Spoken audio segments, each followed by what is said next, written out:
Pernikahan bukanlah akhir bahagia dari suatu hubungan, melainkan permulaan atau awal dari sebuah kehidupan baru dua insan yang melebur menjadi satu. Suami istri seharusnya selalu setia dalam keadaan apapun, baik dalam suka duka, susah senang, maupun sakit dan sehat. Butuh pengorbanan dan kerjasama yang seimbang dari kedua belah pihak supaya hubungan pernikahan bisa utuh dan harmonis. Tapi begitulah kehidupan, tidak ada pernikahan yang sempurna.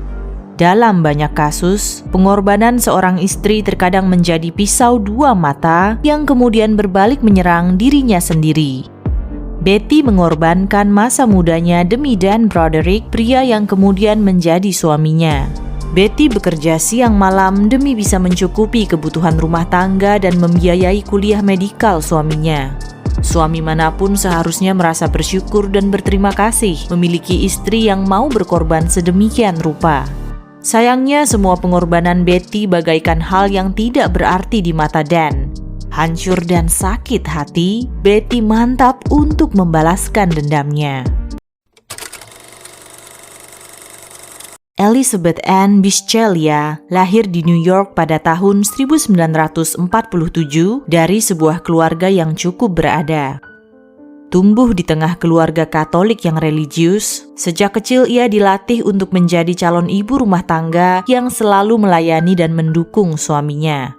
Ketika Betty berusia 17 tahun, ia bertemu dengan Daniel Broderick atau yang biasa disebut sebagai Dan. Dan adalah seorang pria Katolik yang cerdas dan ambisius. Kala itu Betty tidak tertarik kepada Dan yang terlihat seperti kutu buku, tapi Dan yang sangat terpesona dengan Betty terus mengejarnya.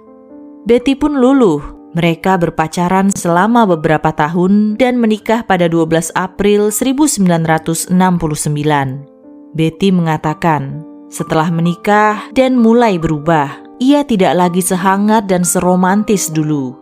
Betty sempat berpikir mungkin ia salah dengan menikahi Dan hampir saja meninggalkan suaminya itu.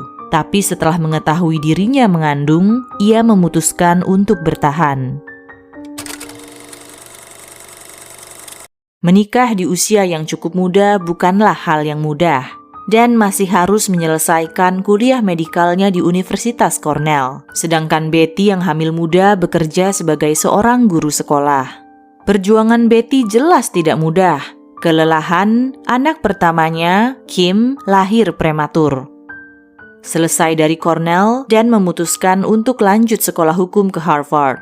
Sebagai istri yang baik, Betty jelas mendukung keputusan Dan sepenuhnya. Di masa-masa itu, Betty adalah pencari nafkah tunggal. Ia melakukannya supaya Dan bisa berkuliah dengan fokus. Ketika Betty hamil anak kedua, ia masih terus bekerja siang dan malam untuk keluarga kecilnya. Betty sempat merasakan kelelahan dan stres. Ia yang dahulu hidup berkecukupan serba ada dan selalu dilayani oleh pelayan, sekarang hidupnya berbanding terbalik. Tapi lagi-lagi atas nama cinta dan dedikasinya sebagai istri, Betty kuat dan bertahan. Ia percaya pengorbanannya suatu saat akan membuahkan hasil. Bahwa karir Dan akan cemerlang hingga mereka bisa menikmati kehidupan mapan bersama anak-anak dan cucu ketika saatnya tiba. Pada tahun 1973, Betty melahirkan anak ketiganya. Sayangnya bayi itu tidak selamat, tapi di tengah musibah yang menimpanya, Dan tidak menunjukkan simpati ataupun perhatian. Betty merasa sangat sedih, sendirian dan juga depresi. Ia sempat ingin mengakhiri hidupnya namun bertahan demi anak-anaknya. Lulus dari Harvard dan mendapatkan pekerjaan di sebuah firma hukum ternama dan membawa keluarga kecilnya pindah ke San Diego. Di sana karirnya berjalan mulus. Hanya dalam beberapa tahun saja Dan dikenal sebagai pengacara terkemuka di bidang malpraktik medis. Pendapatan terus naik. Keuangan tidak lagi menjadi masalah bagi keluarga Broderick. Bahkan pada tahun 1976, mereka sudah bisa membeli rumah pertama mereka. Keadaan semakin membaik pada tahun 1979. Betty dan Dan hidup dengan sangat berkecukupan. Bisa dibilang sekarang mereka kaya raya. Mereka memiliki mobil-mobil mewah, sebuah kondominium ski di Colorado, dan anak-anaknya bersekolah di sekolah swasta bergengsi. Tapi dengan semua gelimang harta dan kemewahan itu, Betty tidak pernah memegang kendali keuangan keluarga. Semua aset dan urusan keuangan dikuasai oleh Dan. Betty bahkan tidak memiliki rekening atas namanya. Selama menikah, tugas Betty hanya sebatas mengurus anak dan melayani suaminya. Dan berangkat dari seorang pelajar yang tidak memiliki apa-apa menjadi seorang pengacara ternama, berpenghasilan besar, dan dihormati banyak kalangan. Sedangkan Betty, seorang gadis cantik cerdas yang berasal dari keluarga berada, sekarang terjebak dengan kewajibannya sebagai ibu rumah tangga tanpa dukungan suaminya secara emosional. Dan yang sangat sibuk dengan pekerjaan, jarang menghabiskan waktu dengannya maupun anak-anak. Betty membesarkan keempat anaknya seperti seorang single parent. Meski merasa terbiasa dengan perannya, rutinitas yang monoton secara tidak disadari mempengaruhi mental Betty. Dalam memori putri pertama Betty, Kim, ibunya cukup sering bertingkah aneh.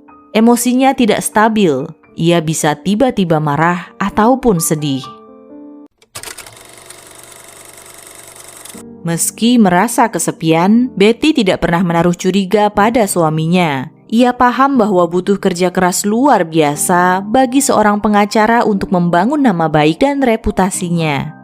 Tapi pada 1983 di sebuah pesta Natal, Betty secara tidak sengaja mendengar Dan bercerita kepada koleganya tentang seorang wanita cantik di kantor yang bernama Linda Kolkena. Sejak saat itu juga, Dan terasa semakin jauh. Ia sering menghilang tanpa kabar. Suatu hari Dan memberitahu Betty bahwa ia mempekerjakan seorang asisten pribadi. Pada awalnya Betty senang mendengar kabar itu karena ia berharap dengan adanya bantuan, kesibukan Dan mungkin bisa agak berkurang. Tapi Betty menjadi sangat marah ketika tahu bahwa Linda Kolkena lah yang diberikan pekerjaan sebagai asisten pribadi.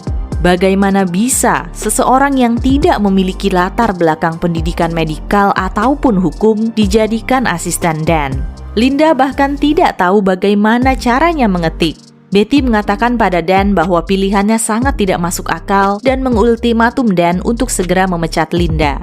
Tapi hal itu tidak pernah terjadi. Dan Linda menjadi semakin dekat, tapi Dan tidak pernah mengaku kepada Betty. Setiap Betty bertanya ada hubungan apa mereka sebenarnya, Dan selalu mengelak dan mengatakan pada Betty bahwa itu hanya imajinasi gila Betty saja. Dan juga menghina Betty sebagai seorang wanita tua gemuk bodoh yang membosankan. Betapapun dinginnya Dan, Betty bersikeras untuk mempertahankan pernikahannya. Di hari ulang tahun Dan yang ke-39, Betty mengunjungi kantor suaminya sambil membawa kue dan champagne. Tapi ia tidak menemukan Dan di kantornya.